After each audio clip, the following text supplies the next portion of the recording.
দেখো আমি আজকে কী করে রান্না করি তোমাদের দেখাবো। তেলটা গরম হয়ে গেছে, এখন আস্তে আস্তে মাছগুলো ছেড়ে দেবো।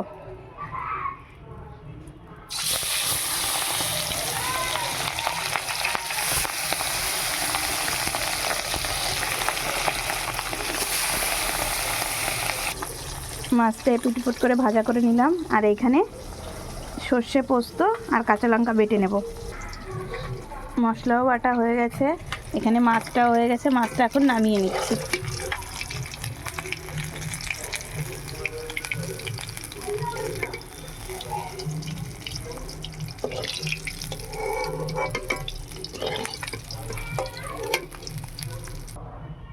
গরম তেলে শুকনো লঙ্কা আর কটা কালো জিরে দিয়ে দিলাম। দেওয়ার পরে পাকা টমেটো কুচনোটা দিয়ে দিলাম। দিয়ে নেড়ে চেড়ে নিয়ে মশলা কষিয়ে মাছগুলো, তরকারির ঝোলে জাল উঠে গেছে, এখন মাছগুলো দিয়ে দেবো।